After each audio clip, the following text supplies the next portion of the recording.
right.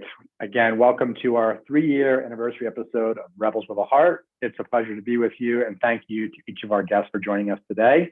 We're going to just get going in just a moment with introductions, and I'm thrilled with the topic we have today, which is the rebel paradox. And I'll explain more about what that means and the relevancy to today. But I know you're going to hear some amazing stories and wisdom from these leaders. So with that, we'll begin our introduction. So Roshan, would you please share a little bit about who you are and your contribution to the world and what you're doing here today? Thank you.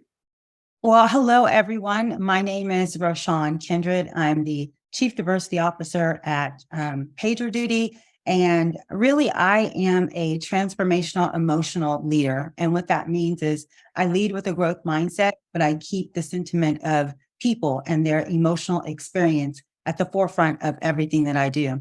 And when I think about where we are in this macro economy, the uncertainties that we're facing, the challenges of mindset is always top of mind for me. And so what I'm on a mission to do is to create transformational emotional connectors and making another wave of leaders within business and within culture. And I'm excited today to talk about how we get that done and how that impacts and how people bring their authentic self and create more innovative outcomes. So thank you. Thanks for being here. So, okay, we'll go to you, Dr. Taryn Marie. Oh, thanks so much. Well, I love, Roshan, what you shared, and I'm so excited to hear more. My background and focus is really around resilience, well-being, and mental health. And so for the past 2 decades, I've been really interested in how we as humans face the inevitable moments of challenge, change, and complexity. And if you haven't faced any challenge, change, or complexity in your life yet, then this work isn't for you, but you're also probably not human, because this is really the fabric or the tapestry of what it means to live in this life. And what I've had the opportunity to develop as a result of interviewing now hundreds of people and collecting thousands of pieces of data is to understand what are those practices that we can put into place in moments of challenge when we're really saying to ourselves, what can I do? And so these are the 5 practices of highly resilient people. I'm delighted to share them with all of you during our time together today. And prior to being the Chief Resilience Officer at Resilience Leadership Institute, I led executive leadership development and talent strategy at Nike. And prior to that was head of global leadership development at Cigna. Wonderful. Thanks for being here, Taryn. And coming over to you, Grant. Thanks, Derek. And just to say, I'm just happy to be here with Roshan and Dr. Taryn Marie. So I'm Grant Weinberg, the VP of Talent Acquisition at Eikon Therapeutics. We are at the true intersection of bio and tech, and we have a Nobel Chemistry Prize winning founder and are doing some amazing stuff in the pursuit of, perfect therapies and medication. As you can tell, I'm not native to the Bay Area. So I refer to myself as a digital immigrant. I learned computing very late in my life because I had a previous life in casinos. I'm a country nomad because I was born in South Africa, raised there, then went to London, spent 20 years there, and then came to the Bay Area. I'm talent obsessed, and talent obsessed means I'm constantly looking for how do we make the talent experience a better one. And, leadership has gone through a really tough time with the pandemic and everything we've been through. And, as Marshall Goldsmith said, what got us here won't get us there. And so helping leaders think through what can get us to that next level. Okay to be vulnerable. In fact, okay to shed a tear, right? I think we all need to let that emotion out. But, my aim is to leave a legacy. I don't think I'm that old, but I feel old these days. And I, hope as I see out the remainder of my career in talent acquisition, I can leave it in a better place than I found it in the last 25 years. And that's for my teams and the teams that work with my team. So thank you. Wonderful. Thanks for being here, Grant. Thank you to each and all of you again. So esteemed and so excited for this conversation. So again, for the audience, I'm Derek Lundsten, President and Chief Culture Officer with LifeGuides. We are a platform that matches people who have been through a life experience, event, or challenge with those who are going through that same for personalized peer-to-peer support, guidance, empathy, and resources, how people thrive in their lives. So very pertinent topic. And specifically for this conversation, I am also the moderator of Rebels with a Heart. And today is our 3-year anniversary episode. So we've done 3 years every month of a live leadership discussion on this topic, of a variety of topics with this lens.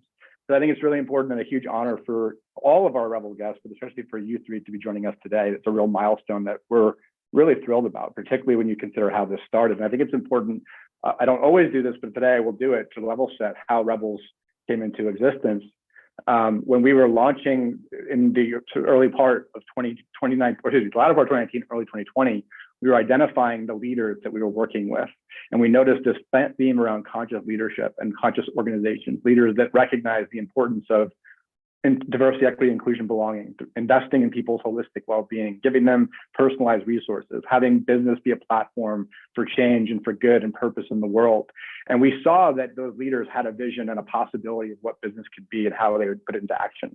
And what we identified was that the rebels of the heart, these emerging leaders, the people within the existing corporate structures, the people who were coming through the system but embraced these ideals and these possibilities, were the way that we could really influence the culture and shift the business climate to reflect organizations doing more of this work. And that was the basis for how Rebels with a Heart started. It just so happened that after we did all the pre-production and the early launches and all those different pieces, the week that we launched our first live episode was the very same week that the pandemic lockdown started. And so what became a idealistic goal to bring a different level of focus on leadership and sharing of stories became a very personal experience of leaders leaning into their own humanity, their own uncertainty, their professional and personal growth in ways that had never been seen before in the business world. And this community of guests and experts and leaders and practitioners throughout this entire experience has shifted and played a role in what we're seeing in the broader community and world right now. And I believe it's a glimmer and an insight into what's possible, particularly as we continue to be tested over the last several years, and there's no signs of that stopping. So I think it's important to realize that this is the beginning of a real concentrated effort and intention around this, and something that we're doing together to really work on this as a team. So I think we have another guest who just popped in here. And so we're gonna just open it up for conversation with the question, what does the rebel paradox mean to you? I'll share my thoughts, but any of you guests can lean on us, but what does it mean to be a rebel? And specifically, what's the rebel paradox in the current climate? That's something that I want to talk about. So Roshan, Taryn, Grant, by all means, feel free to choose that question. I think for me, what does it mean to be a rebel? You have to stand for something. You have to have, Grant talked about being on a mission. You've got to understand what your own personal North Star is. What are you aiming for in life? If you're in a business, what are you joining that business to achieve, and making sure that your actions align to that. And the complexity of all of that is when the headwinds hit you and you can't seem to navigate, how do you deal? And leaders overcome, and they look at, what their North Star is. They look at what their strategies are, and they look at who's around them and how they're going to get to where they need to go. And for me, I always call it, I put my mask on first, and I make sure that I'm centered in my why and the direction that I want to go. And then I look at who's going to help get me there, because I know I'm not going to travel there by myself. And how equipped are we for this journey? And then we do the work that's necessary to achieve that end goal. Well said. Taryn, Grant, your thoughts? Yeah, so Roshan, you mentioned authentic, and for me, rebel. When I interview people, the first thing I say to join my team is I say, I'm not your typical corporate leader. I'm very informal. I like to, whilst I have hierarchy and structure, I like to keep it pretty flat. I have an outside of work obsession, which is DJing. I'm being flown out to the UK soon to DJ at a big 30,000 person festival. It's probably the most daunting thing I've ever done in my life. But that, for me, the rebel is, why does a corporate leader have to be a certain way? Why does a corporate leader have to speak a certain way? And why can't a corporate leader actually be authentic, right? And that authenticity, I really believe, is what's needed for the future of work, right? Where, especially if we're talking about DE&I, if I'm bringing in people of different backgrounds and experiences, they might not have all worked at Goldman Sachs and seen the same kind of corporate leadership. And I'm just using Goldman Sachs as an example. There's nothing untoward there. And so that for me is, how does somebody come in and go, I accept that character and I also understand that character. And so for me, that's the rebel, is maybe against the traditional corporate norm of what leadership is. Well said, Grant.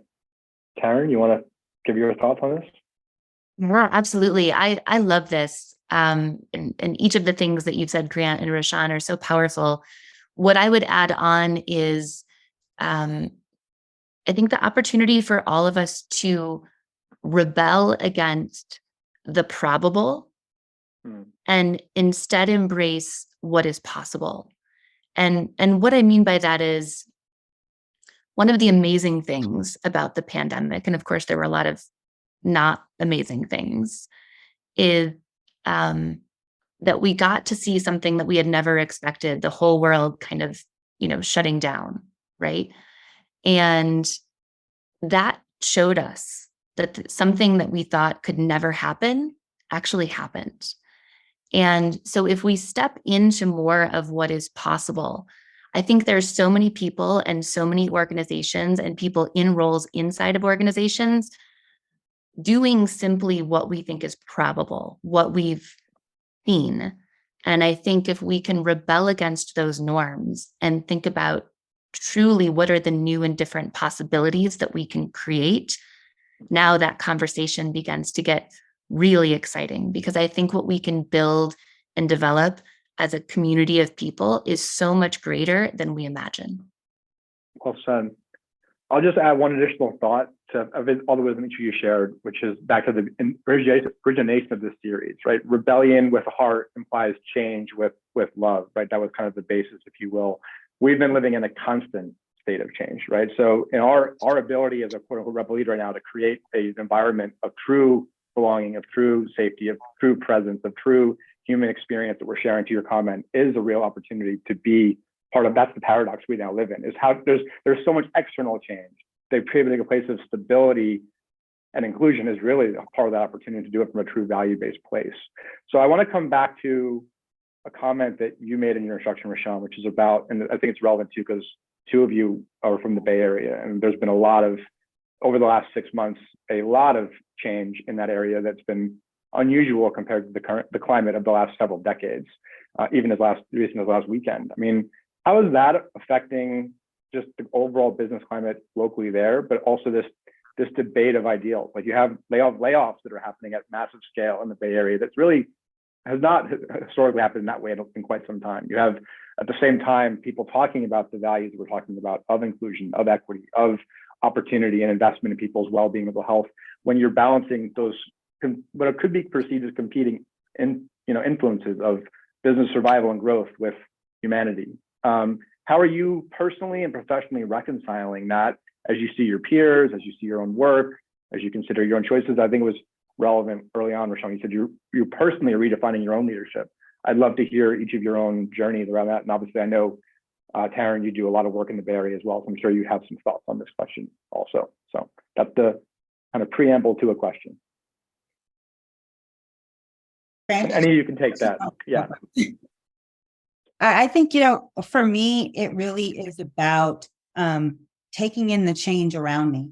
And if I'm going to be an influencer, what am I going to influence and how am I going to create impact? And when I think about, the recent layoffs, and when you think about the macroeconomy in and of itself, you're first asking yourself, like, how are we going to navigate? How am I going to help my team through this transition? What am I doing to kind of make a positive impact on what's going on? And then when I think about it from a business perspective, it is, what are we doing to stay healthy? What are we doing to stay relevant? How are we meeting our customers' needs before they even recognize that it's a need? And, all of that is filled with change and uncertainty. Mm-hmm. It's about level setting with people, making people feel comfortable in the uncomfortable, letting them know that as we're looking through what's uncomfortable, the wonder and the secret sauce, as I call it, is that place of uncertainty, because that's where you get faith. that's where you get to tinker. That's where you get to figure out what's coming next, and to thinking about, where you haven't been, and thinking about what the possibilities are and not the uncertainties that are to come. And, as we navigate all of that, it's really, for me as a leader, making sure that my team really understands that I care, that I am with them, that their goals and their desires for their careers, their dreams, whether they be personal and professional, that I'm invested in that. And that, for me, is what helps you as a leader navigate your team through uncertainty. If your team doesn't know that you're standing in the trenches with them, that with them is important to you, they don't feel seen, they don't feel heard, and they're not going to bring their authentic self into the table. But when you are a leader that first demonstrates all of that, right? So you got to show up real. And when they understand that you're a real human being, that you go through real things, that you cry, you have problems, you've got money problems, you've got, family problems, that you become more of an empathetic leader, and that psychological safety gets set for them to really bring their authentic self into that atmosphere. And once that happens, the trust comes. Once that happens, the innovation starts, and they are not afraid anymore. So they can walk. Yeah. And so for me, it's about making sure, as a, transformational, emotional leader, that I am always thinking growth. I'm always thinking profitability, but I'm not doing it at the expense of my people. My people value that experience. They value that uncertainty, and they can define their why in those goals. Thank you. Taryn, you want to, or Grant, one of you? Yeah, go ahead. Taryn, you go first. We'll go out of sequence. Okay. All right. Keep everybody guessing. I love it. So I spoke to actually the fifth practice of highly resilient people, which is when I talked about possibility, which is the ability, I think, to your point, Derek, or to your question, Derek, about, I think, first and foremost, to privilege and prioritize progress over perfection. I think the more uncertain and ambiguous our environments become, the greater the tendency we have to want to make everything perfect and to want to control. And this is a really important time for us with our people to continue to just prioritize progress and not get mired in imperfection. The second part of the practice of possibility is this idea of the relationship between opportunity and risk. So in this moment, we're all living in an inflection point that exists between opportunity and risk. And I think one of the opportunities for us as leaders, for us as team members, for members of our community, and for our organization, and, candidly, for people that are looking to us, is to be able to appropriately and thoughtfully analyze the risk that's showing up in this moment. We're never going to be able to mitigate risk. Some amount of risk will always exist, yet we can manage that risk, right? And alongside that, new opportunities also are emerging, right? So we know that anytime there's been a significant economic shakeup or downturn, take 2008, for example, we saw coming out of 2008, thinking about San Francisco and technology, we saw incredibly innovative and exciting new companies also coming out of that moment. So I think one of the things that's important is for us to really continue to live in that relationship, that interplay between risk and opportunity, and to help our people refocus, not over-index on the opportunity, right? Because we can miss some of the risk, but also not get paralyzed by the perfection and the risk itself. Beautiful. I'm going to come back to something you said. Go ahead, Grant. So I'm going to take it a bit more operational in my response to you. I use two words. So there's two things I've learned in the recent months, and that's integrity and transparency. One I do, and one I've learned, and one I learned the hard way. And so let's start with the hard way. I on the 3rd of March was International Employee Appreciation Day. So I think it was the 3rd. It was a Friday. It was the 3rd. So I sent a note out to my team and I said, TAT meeting. I put 30 minutes on the calendar and I didn't put anything else in. And eventually the team had so much anxiety, they went to the HR business partner and said, we're worried that we're all being called in to be fired, and Grant needs to really tell us why he wants us to meet on a Friday morning. And so when the BP told me that, I was shocked because I said, hey, I was actually going to do something nice. I was going to celebrate International Employee Day. What I learned from that is the transparency in these times is so important, and the messaging is so important. And one of them said, if you just put TAT meeting, everything's good, that would have, like, we wouldn't have had any questions. And so what I'm seeing is the need, so one is the transparency to really think about what are you trying to achieve there? And the surprise of me as the boss remembering, International Employee Day, I actually got lost in the fact that I'd created the anxiety. The integrity is more around doing the right thing around, people are going through tough times. They're asking a lot of questions. And so what I'm doing is, instead of, and I think, Taryn, you mentioned it, instead of overworking them and getting perfection, I'm trying to actually remove workload and saying, hey, this is something we'd like to do, but we're going to park it, because I want them to feel engaged, but I don't want them to feel overworked, because the worst thing you can have is anxiety about job security and then hate your job.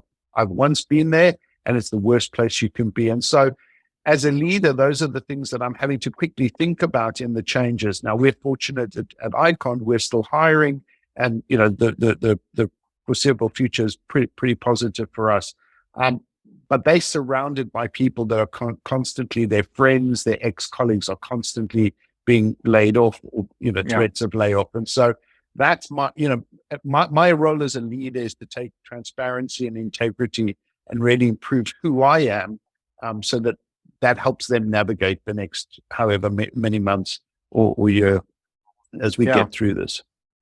I appreciate that kind of operational, tactical answer, Grant. Thank you for sharing that. It's kind of along the lines of where I was going to go with this next question, because along the line of what you said, Taryn, opportunity and risk. I think many people for the last 3 years, even right since the pandemic, have constantly, almost daily, been doing that kind of triage in their own lives, personally and professionally.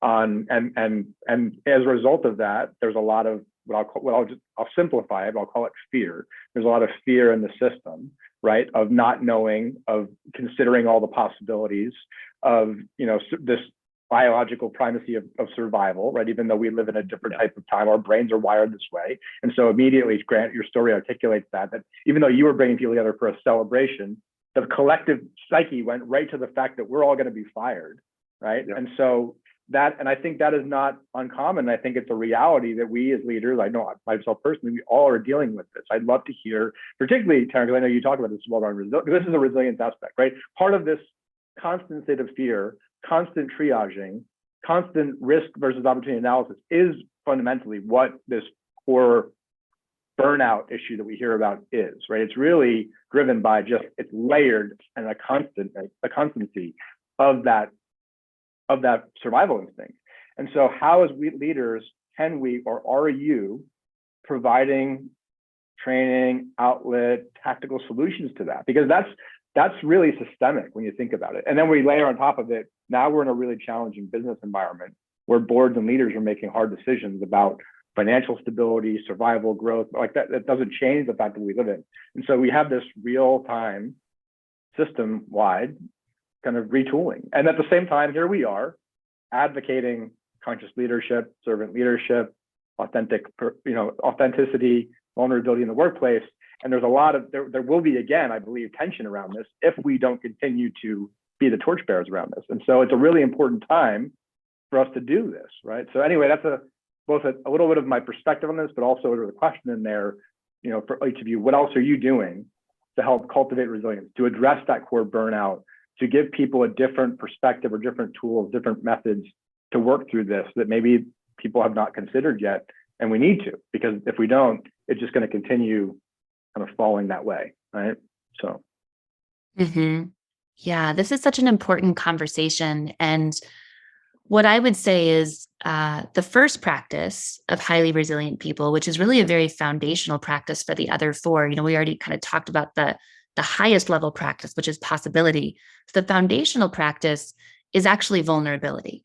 right? And maybe if there's one word that's as misunderstood as the word resilience, it's the word vulnerability. And vulnerability is really about allowing our inside self, our thoughts, feelings, and experience to match as closely as possible the external self that we share with the world, right? And the closer those two are to each other, the more coherence that we have. And the farther that those two are apart, the more energy we're burning in a moment of ambiguity or challenge, change, and complexity, because we're in effect running two human operating systems, right? I feel some kind of way on the inside, and then I'm trying to demonstrate to people that I feel some kind of different way on the outside. So when we think about this moment and this idea of fear, right, that you brought up, Derek, in order to give people the opportunity, to be authentic or even empathetic to that, right? And vulnerability is the fertile ground from which authenticity and empathy spring, right? So if you think about it, we can't be empathetic or authentic as leaders unless we're tapping into something vulnerable within ourselves. Now, the best way to kill vulnerability inside of your organization is to have your leaders not be vulnerable, right? Because people are going to look at their example, and obviously we're going to do what we see people doing, not what we see people saying. And so for leaders that are able to show up in that moment of vulnerability and then speak to the presence of fear. There's so much propaganda in our kind of shared ethos where we talk about hashtag fearless, right? And yet I don't think that's the way we feel. Like there's a tremendous amount of fear in our kind of collective consciousness. So I think one of the ways that we can amplify that sense of vulnerability and authenticity is to step forward and to say, like, this is a scary time. I feel afraid. It would make sense if you feel afraid too. Let's acknowledge that this is a process that's happening for some members, on the team. And then I think the next part around fear is also being able to flip that script, right? So one of the things for me is I'm dyslexic, and I was diagnosed at age 37. So that was not helpful in my schooling. So I look at words very closely, and what I see is the word scared and the word sacred are essentially the same word, just with the C in a different place. And can we share with our people that what if when we feel afraid, that's not a signal to run away from something, to retrench, but perhaps the things that scare us the most are our most sacred opportunities for development. And I think when we shift that script to accepting fear, even to inviting fear, to being able to verbalize fear, and then to say, and what is the opportunity in this moment, right? What is the sort of sacred thing that's resonating, that we can face a fear that's coming up for us? Then that conversation starts to be really powerful. Thank you for sharing that. Well, I saw a lot of nodding there, Roshan. So I'm going to definitely pass it to you. Yeah. First of all, Dr. Taryn, I cannot wait for your book to come out. I think I'm going to be your first copy sold. But you talked about authenticity and acceptance, and I think for me it really starts with acknowledgement of what we're facing, right? And being able to really tap into those feelings. And if you're dealing with layoffs, if you're dealing with, the uncertainties of even having, buyer's remorse or whatever you're facing, to walk into that knowing that this is uncomfortable, that this acknowledge what has happened, and then move forward in that. And what learnings do you take from that? When I think about, everything that we as an organization have just gone through, I really looked at my team and asked, how do you all feel? How are you showing up? What are you dealing with today? And then using that energy to harness that, to focus on, now, how do we take this momentum and drive for tomorrow? Acknowledging that, times may be uncertain, but focusing on how can we leverage that power? How can we leverage that energy? And for me, the mere acknowledgement, I think, has built the trust and the able them to go on that journey. Because if there's no trust, they're not going to follow you. They're going to be apprehensive, or they're going to question. That's going to create resilience or resistance, and you won't have resilience. And so it's about really understanding and tapping into the needs of my employees and what they need to make it through this time. If we need to spend time talking about it, let's talk about it. If we need to spend time coming together collectively, whether that be on Zoom or in person, if that's possible, let's do that. But let's really talk about what really matters so we can get to the heart of what's going to drive our next steps. Yeah, well said. So I'm gonna bring that back around, something that each of you kind of referred to. So on the other side of this, back to the opportunity, right? As there's all these there's very talented people who are now in the market, fighting the market. There's this fascinating piece where there's so many companies that are doing reductions and layoffs. At the same time, as Grant said, there's so many companies that are also growing and hiring and considering that. How does that side of it shift now as we think, and this was probably really pertinent for you, Grant, but talent acquisition, when we're thinking about new talent, people are coming through maybe feeling that lack of trust, feeling that sense of fear, feeling that sense of, to your comment, buyer's remorse potentially. Like, how do we navigate that from the other side of the table now as we're recruiting and building our teams anew, or refreshing and expanding upon existing teams? Is that changing in any way as you think about that? Or are companies, your peers, thinking about that? Yeah, go ahead, Grant. So yeah, I mean, it's a great question, and it comes back to that authenticity and transparency, right? I say to my team weekly on the team meeting, remember, we're dealing with people that we don't know what their situation is right now. Majority of our people are in work, that we're hiring are in work and are looking for a career change, or we're headhunting them out. But we do have people that are coming in, and I guess if I use the word sad, it's not the most appropriate, but what I see is there are people that are stretching themselves to apply for a job. I've been a tier, I've got a role on my team. I opened it in 2 days. I got over 120 applications. And I was very specific that I wanted somebody that had led research recruitment at a biotech. I had people from the automotive industry, from the leisure industry. And so, it's easy to send them the automated response and just say, thanks for your application, but we've gone with somebody, somebody better. And that's frustration, right? Because you're going, why did you apply and why are you creating that work? I do think there's a responsibility for us to just be transparent and say, I appreciate you're looking for a job and you've applied.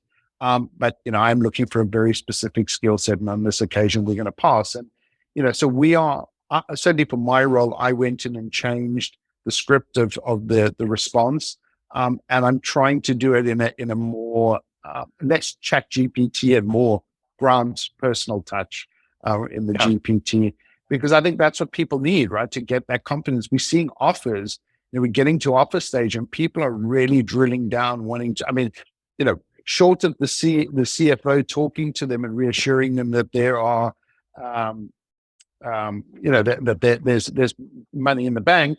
That's another big thing for people, is they're getting to the offer stage and they going, do I trust this company? Do I have enough? Especially those that have been at good companies that they've had longer careers that didn't see it coming, right? Yeah. Or didn't think it would happen at their organizations. I mean, I was sharing a little the other day with a guy who worked at Google and told me that about, I think it was 2008, where they said they'd never have another layoff at Google because of the impact they had there. And so if you've been at Google since then and you had that in the background, now all of a sudden, there's a layoff happening, you're going to be dented. It's going to take a lot for you to recover. And I think we as leaders of functions that touch these people on the way in, or while they're in, or even when they're exiting, it's our responsibility to ease that blow so that talent can recover and talent can get back to doing what they're very good at doing, and that's performing, right? Because no talent wants to come in with anxiety and underperform. And Grant, I appreciate that, you putting that personal touch on those emails, because when you think about it, that's another individual who's going to have to go out back into the workforce and is going to need that confidence to go apply for the next job. And so you are taking one little small action is really actually helping their psyche to go take and find that next opportunity, and also apply that feedback that you've given to say, hey, you know what, maybe this was too big of a stretch. If they're listing these very specific specifications, I might want to list that, or at least build my expectation around the possibility that it may happen, but then again, it may not. Yeah. I mean, something I didn't touch on, I'm not only doing that with candidates, recruitment agencies. I mean, this is probably one of the worst markets for them to be operating in. And so at this stage of my career, I'm responding. No, thank you. We don't need your help. No, thank you. The internal team's got it. As frustrating as that is for them to get a no, the amount of them that have said you actually responded. Yeah. Right. And so it's just about putting the human back into human. I mean, sales is sales, but you can treat it how you like. But there's a person behind that sell that's going through a really tough time right now, trying to sell in this market. So. Yeah, I mean, I was kind of digging in further on this topic a bit, kind of back to the bigger picture. I think it's relevant with tech, especially because, and I think back to these last 3 years, there was a while there during the pandemic where tech, digital was just skyrocketing. Back to the great reset, great renegotiation, all of those different elements, right? And now here we are, less than a year later, and there's a mass of people that are now looking for new opportunities, right? And it shifted very, very quickly. And the reason I've written this up is, a year ago, we were talking about how competitive it was. People were paying triple salaries, every benefit under the sun, talking about humanity at work full force, that the employees had their choice of employers, and it was very, very competitive. And yet now we are still working to demonstrate that level of rigor and discipline for employees, because to your point, Grant, they're asking those questions. They have more information than ever before to make good decisions. And yet at the same time, from a business perspective, the leverage appears to be shifting back towards the employer, right? And so that how do we reconcile to make sure that employers continue to maintain that level of humanity, that level of transparency, that openness, that humanity that we've talked about, while they're balancing what I'll call older ways of doing business as we step into the future ways of doing business? Because I think we really are on a bridge right now. Literally, it feels like that as we move between different models, and we're collectively trying to kind of figure that out as we go. And some people, and to your point, it is uncomfortable for a lot of people, Roshan. So, yeah.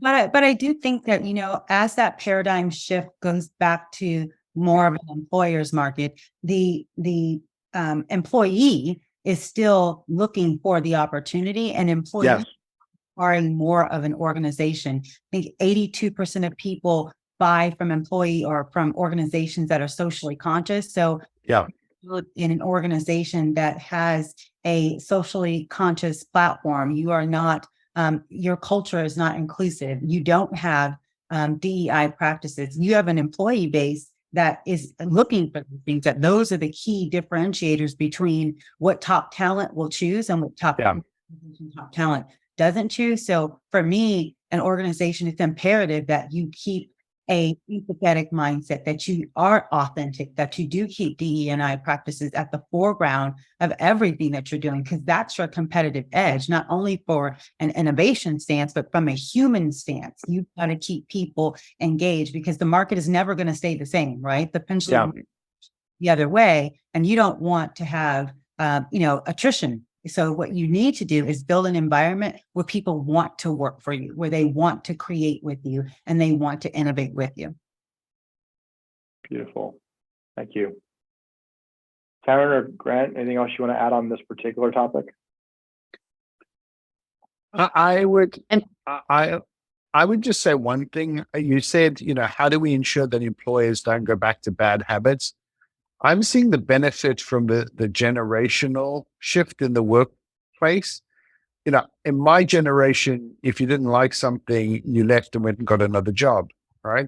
The newer generations coming into the work are very happy to stand up and tell you how dissatisfied they are with what you are talking about or proposing. And they actually don't care about their job.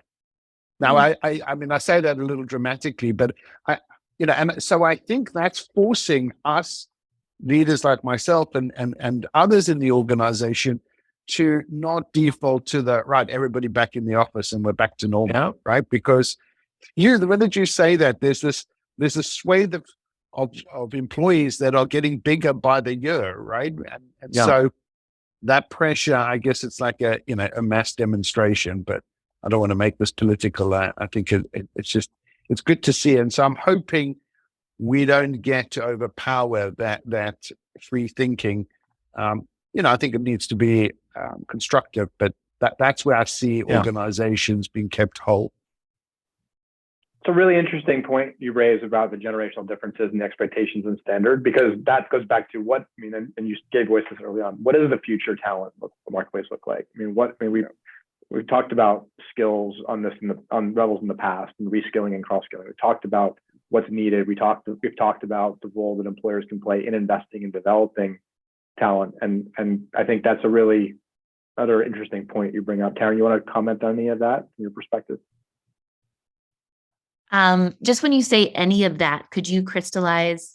Yeah, I'll just say, when you think about resilience practices across generations, and you think about how the Gen Zers versus millennials versus Xers versus boomers, to Grant's comment on how they approach their attitude of work, are you seeing any differences as it pertains to people's practices in that way when you look at resilience? Yeah, absolutely. I think two things that are coming through, I'll just say with like younger generations, at least anecdotally, because there's probably some work on this out there from a research standpoint. I just haven't read it. So this is anecdotal for me right now. I think there's two things we're seeing in younger generations. One, we're seeing younger generations be significantly less comfortable with ambiguity, and really wanting to seek clarity and certainty and a sense of paralysis when ambiguity shows up. And the second thing is that our younger generations at least are coming off as though they are much more sensitive to constructive feedback, even when that feedback is meant for their own development and growth, right? From a resilience standpoint. So if we look at the ambiguity piece, right? There's a tremendous opportunity, I think, for ambiguity is, as I mentioned earlier, right? This is our brains, are naturally wired to move toward wanting closure, certainty, clarity, right? We also live in a generation where I can order Nespresso pods from Amazon and they can be there that afternoon. And I know exactly where my Uber Eats driver is and when he is going to show up with my food, right? And I've never really been lost because I always have a map program with me that's helping me navigate and will recalculate if I take a wrong turn. So there's lots of ways I think, that our society has changed for our younger generations. It's very different from like what I, grew up in. So when we think about ambiguity, I think there's an opportunity to sort of titrate ambiguity, to expose our people to ambiguity, and in moments of ambiguity to normalize this, right? It's not that this is bad. It's not that this is wrong. It's not that this is an experience that's outside the normal realm, right? But to say like ambiguity is, part of, this experience that we're in, and then help people develop skills that allow them to more effectively work inside of ambiguity. Here's one that we can do in teams. One is when we're with our teams and we're meeting, right? Give each person on the team an opportunity at some point to be sort of anointed as the person who's going to raise their hand and say what they think is not being said, identify potential problems or issues, and be scanning the environment for prospective disruptors. So often in teams, we've got this group think going on, and no one wants to separate from the collective thinking, right? But if we have for each significant meeting or for a month or however you want to do this, right? We anoint one person, like it is your job to actually surface the uncomfortable things and to talk about them. Then I think we start bringing those things that no one wants to say into our team conversations, and we're collectively better because we're identifying the things that could go wrong as opposed to ignoring them because ambiguity is uncomfortable. I like that. I'm shaking my head because we were just having a conversation last week about the levers we can pull in order to have courageous conversations. And those courageous conversations are really those conversations that need to be had. And because we're not making as much progress as we can. So I'm going to try that tactic and see how it goes. Yeah. And then everybody takes a turn, somebody doesn't get a reputation for being, oh, here's so-and-so again, right? So it's like everybody has an opportunity to serve in this role and to get more comfortable surfacing things that are uncomfortable. And I think as leaders, we then have to take the responsibility of creating that safe space for them, and that courageous conversation that there won't be recourse back, because sometimes leaders don't want to hear the real truth of what's going on, and those courageous conversations really undergird all of that. And so I'm going to try that with my teams and let you know how it goes. It's a really good exercise. And Go ahead, Taryn. I just want to say one thing about that before, Grant, you jump in. And this is something that has been really instructive for me, to the extent that it's helpful for you, Roshan, and for our attendees. I have stopped using the word safe space, because what I have not acknowledged is there is no safe space. We can make agreements. We can say how we're going to use this time, and completely outside of my control as a facilitator, someone can do or say something intentional or unintentional that hurts someone, that triggers them. And so what I've begun talking about is how we put these parameters and agreements in place to create a safer space, right? A space that has more safety than typical. And I don't believe that we can actually promise anyone safety inside of our organizations. And when we create these safer spaces, then what we do, to your point, Roshan, is we also look to our people to show up, to be braver in these safer spaces. I like that. So Taryn, I'm smiling because you mentioned the piece about the certainty, right? They don't want ambiguity of the newer generation. So many years ago, I had the pleasure of sitting in a session with Dr. Huggy Rao. So if you're not familiar with Huggy Rao, it's worth looking him up.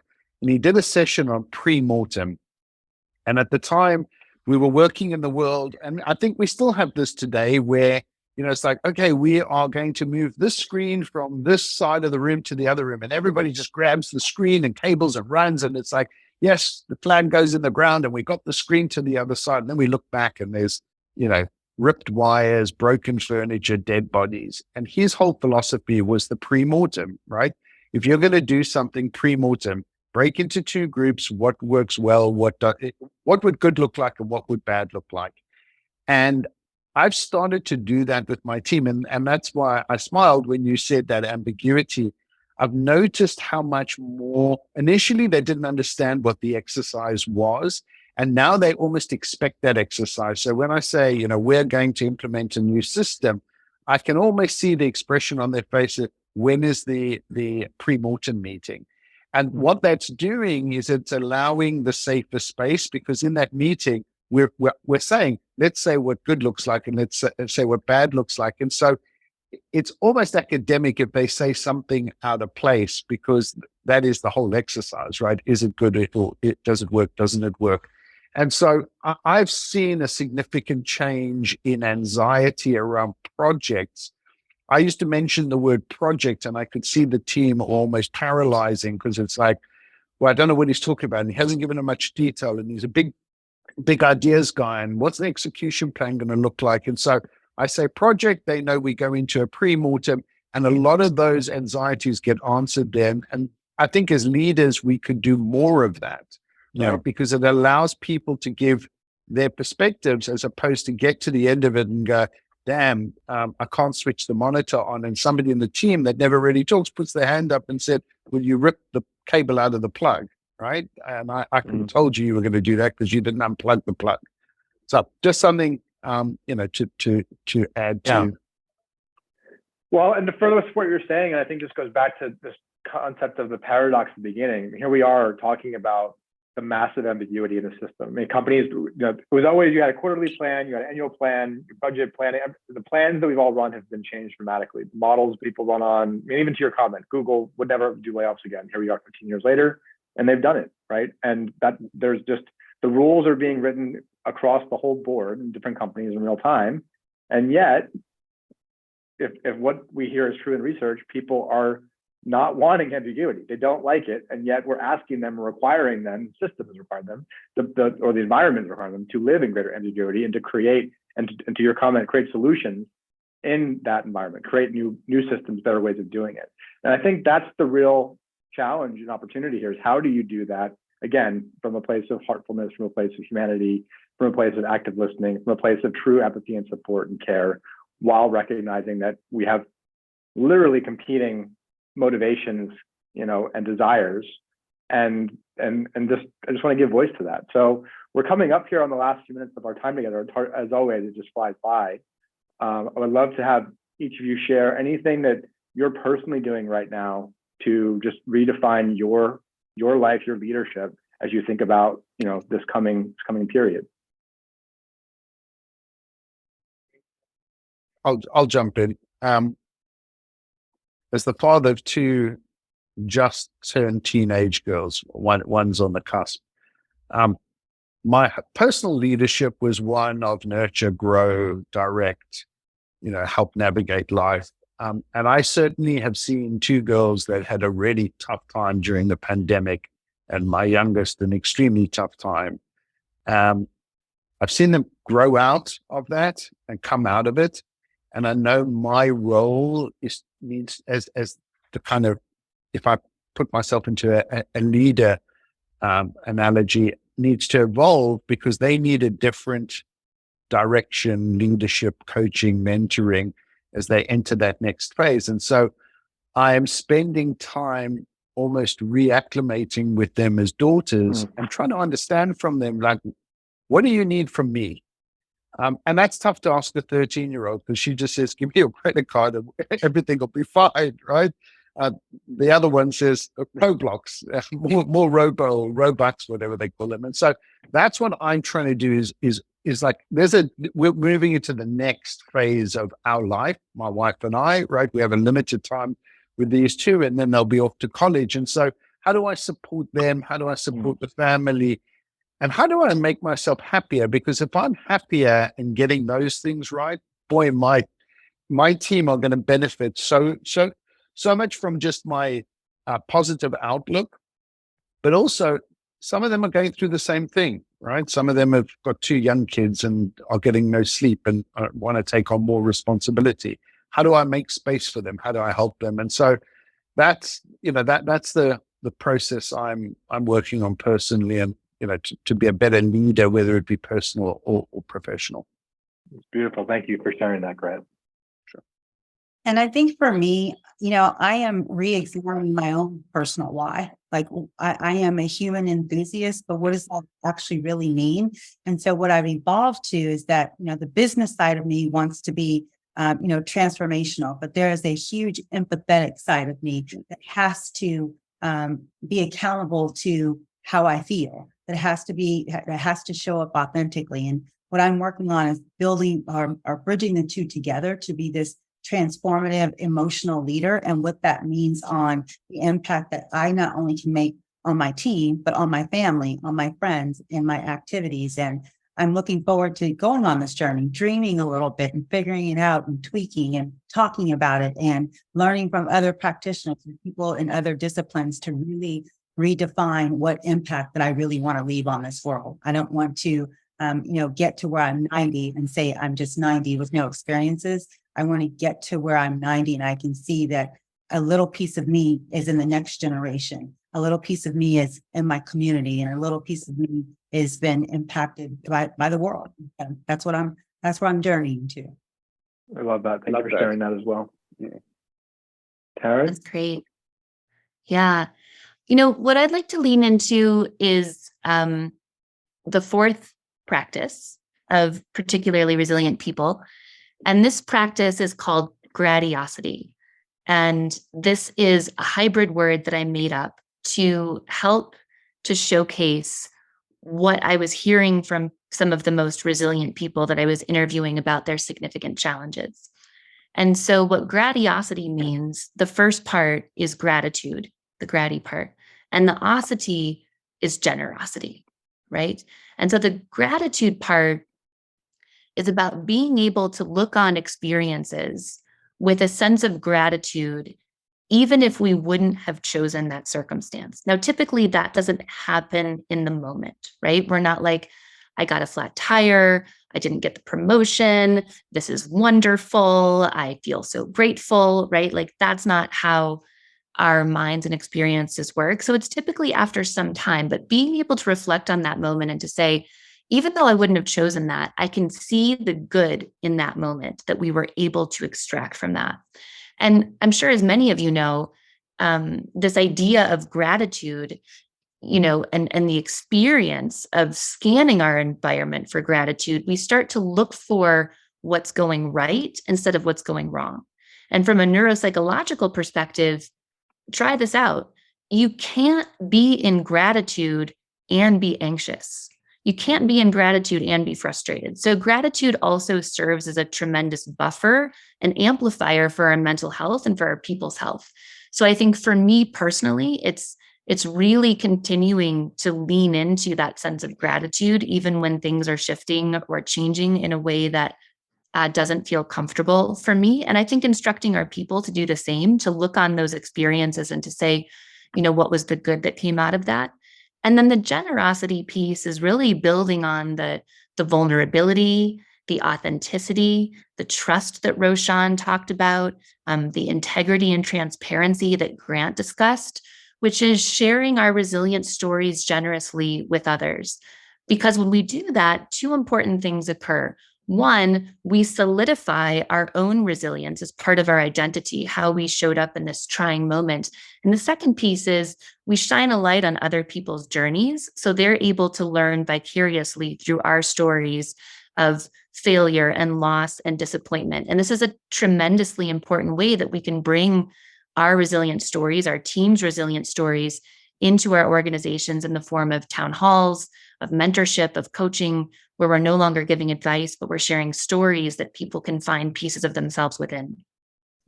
Love it. Thank you for sharing that, Taryn. So last thought before I wrap this up, Taryn, where can people learn and get access to your book? I know it's coming out here shortly. Yeah, amazing. If we have a sec, maybe I'll just drop a link in the chat. You can go to my website, resilience-leadership.com. This is the book right here. I'm that person. I always have it within arm's reach. Yay! Thank you all so much. My esteemed panelists, you're amazing. Amazing. So with that, thank you to each of you. Truly, it's been quite an anniversary episode. Really appreciate all of you sharing your wisdom and your hearts, especially. Welcome officially to our Rebels with a Heart community of leaders. And thank you to our audience as well, who's been with us for this 3 years. Looking forward to seeing you all soon in various cities, and just grateful for the work that each of you and all of you are doing in the world to advance this mission. So thank you. We'll see you on future episodes of Rebels of the Heart. Have a blessed day. Thank you, everyone. Thanks, everyone. Thank you.